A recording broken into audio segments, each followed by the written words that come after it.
sehat untuk kita semua. Ibu berharap kita semua dalam kondisi yang terus semangat dan tentunya siap memulai video pembelajaran kali ini.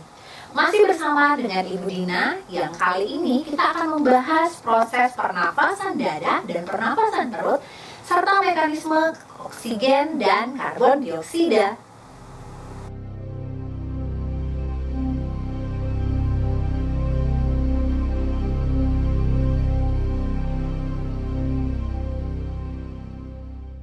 Adapun fokus pembahasan kita kali ini adalah proses mekanisme pernafasan dada dan pernafasan perut.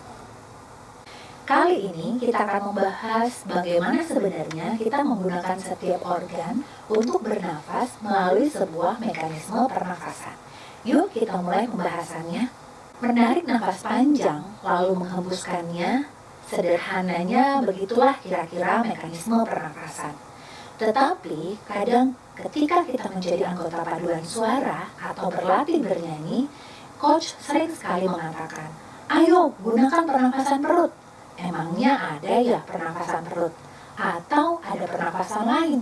Mulut atau dada? Atau malah yang dimaksud adalah nafas panjang atau nafas pendek? Supaya lebih jelas, mari kita simak pembahasan berikut ini. Ketika kita menarik nafas yang mengandung oksigen masuk ke dalam rongga hidung, lalu dibawa masuk melalui faring, laring, trakea, bronkus dan bronkiolus, dan di paru-paru tepatnya di alveolus, terjadi pertukaran oksigen dengan karbon dioksida. Oksigen yang kita hirup kemudian dibawa oleh darah ke jantung dan seluruh tubuh. Sementara karbon dioksida akan dikeluarkan lewat tenggorokan dan berakhir di rongga hidung ketika kita menghembuskan nafas.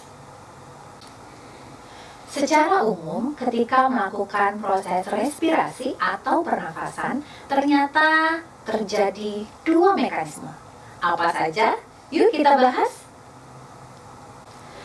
Mekanisme pernafasan yang pertama yaitu proses inspirasi. Inspirasi terjadi ketika udara dihirup melalui rongga hidung dan masuk ke dalam tubuh. Inspirasi juga sering dikenal dengan inhalasi. Mekanisme pernafasan yang kedua yaitu ekspirasi. Ekspirasi kebalikan dari proses inspirasi tentunya, yaitu mekanisme pernafasan ekspirasi atau yang disebut dengan ekshalasi itu melepaskan karbon dioksida dari dalam tubuh. Sementara pernafasan berdasarkan cara melakukannya atau organ yang berperan juga dibagi menjadi dua, yaitu pernafasan dada yang menggunakan otot antar tulang rusuk dan pernafasan perut menggunakan diafragma. Kali ini kita akan mulai pembahasan satu persatu yang dimulai dari mekanisme pernafasan dada. Mekanisme pernafasan dada untuk proses inspirasi. Yang pertama, udara atau oksigen akan masuk, lalu tulang rusuk terangkat karena terjadinya kontraksi otot antar tulang rusuk, kemudian volume meningkat dan rongga dada membesar, sehingga paru-paru akan mengembang dan tekanan udara di dalam menjadi rendah. Berikutnya, mekanisme pernafasan dada untuk proses ekspirasi. Dimulai dari udara berupa karbon dioksida akan keluar, lalu tulang rusuk turun karena adanya relaksasi antar otot tulang rusuk. Kemudian hal ini menyebabkan volume turun dan rongga dada mengecil. Dan diikuti dengan mengempisnya paru-paru dan tekanan udara di dalam tinggi. Selanjutnya kita akan mulai membahas mekanisme pernafasan perut. Mekanisme pernafasan perut dimulai dari proses inspirasi, yaitu udara berupa oksigen akan masuk, dan hal ini terjadi karena adanya kontraksi otot diafragma, sehingga diafragma mendatar. Lalu menyebabkan volume meningkat, yang diikuti dengan rongga dada akan membesar. Kemudian paru-paru mengembang dan tekanan udara di dalam menjadi rendah. Berikutnya, kita membahas mekanisme pernafasan perut untuk proses ekspirasi. Pertama, udara berupa karbon dioksida akan keluar. Dan hal ini terjadi karena adanya relaksasi dari otot diafragma, sehingga diafragma akan melengkung. Hal ini menyebabkan pula volume di dalam paru-paru menurun yang diikuti dengan rongga dada mengecil, sehingga paru-paru mengempis karena tekanan udara di dalam paru-paru tinggi. Demikianlah penjelasan mengenai sistem mekanisme pernafasan, baik pernafasan dada dan pernafasan perut untuk inspirasi dan ekspirasi. Tahukah kamu, dalam keadaan normal, kedua paru-paru dapat menampung udara sebanyak 6 liter. Dan seiring dengan bertambahnya usia, kapasitas paru-paru dan fungsinya akan mengalami penurunan. Sebenarnya berapa sih volume respirasi pernafasan per bagian waktu inspirasi maupun ekspirasi secara ideal? Nah, adapun volume udara pernafasan ini dapat diukur dengan menggunakan sebuah alat yang bernama respirometer, seperti gambar berikut. Makin penasaran? Yuk kita lanjutkan. Dari penjelasan tadi, kita akan melihat berapa jumlah volume pernafasan yang kita miliki. Mari perhatikan grafik volume udara berikut ini. Pertama, kita lihat udara tidal atau volume tidal yang dikenal dengan VT.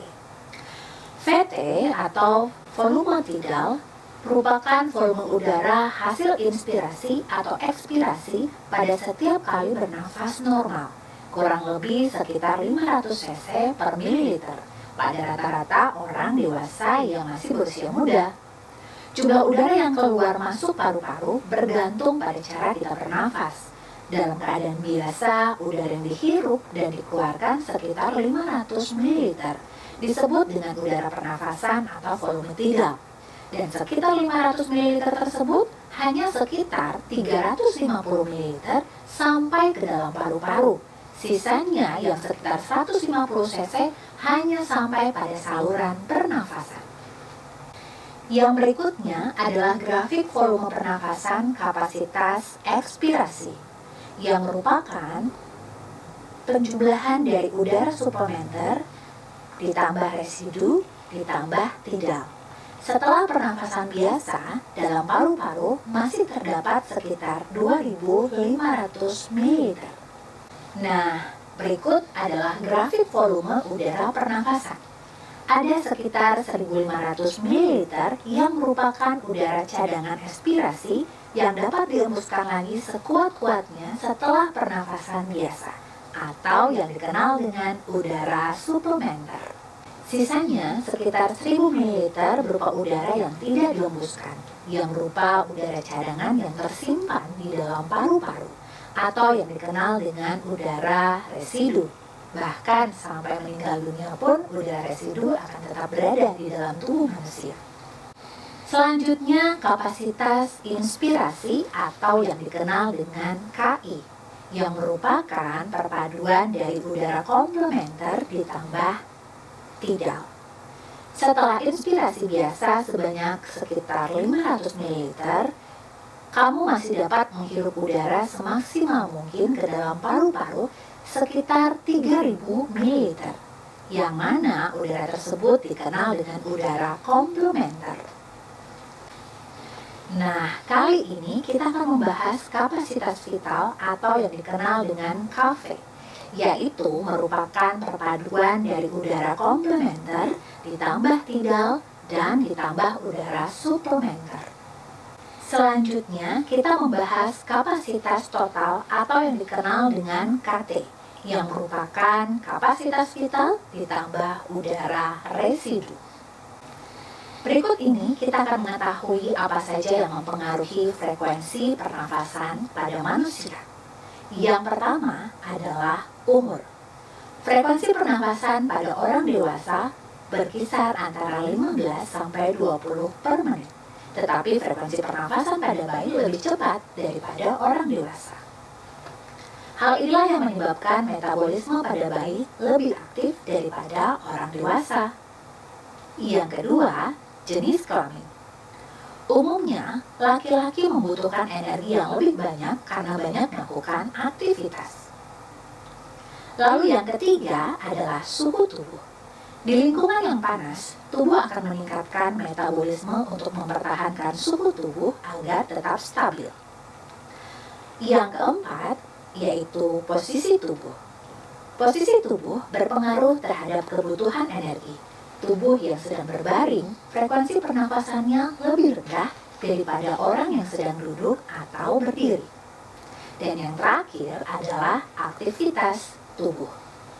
Semakin berat pekerjaan yang dilakukan seseorang, maka energi yang dibutuhkan akan semakin banyak. Energi yang dibutuhkan untuk aktivitas kegiatan, maka tubuh pun akan meningkatkan frekuensi pernafasannya. Setelah tadi kita membahas materi, saatnya kita berlatih menjawab soal. Berikut soalnya. Amatilah gambar dari sistem pernafasan yang ada di samping ini. Dan proses inspirasi pada pernafasan perut akan terjadi bila titik-titik. Nah, yuk silahkan dijawab. Kira-kira apa ya jawabannya? Ya, tepat sekali. Jawabannya adalah B, yaitu bagian Q akan berkontraksi, atau kita kenal bagian Q ini adalah otot diafragma. Demikian video pembelajaran pada kali ini mengenai mekanisme pernafasan pada manusia. Sampai bertemu pada video pembelajaran selanjutnya tentang pertukaran oksigen dan karbon dioksida. Mari selalu bersyukur atas hidup yang Tuhan telah berikan. Stay safe and stay healthy. Tuhan memberkati.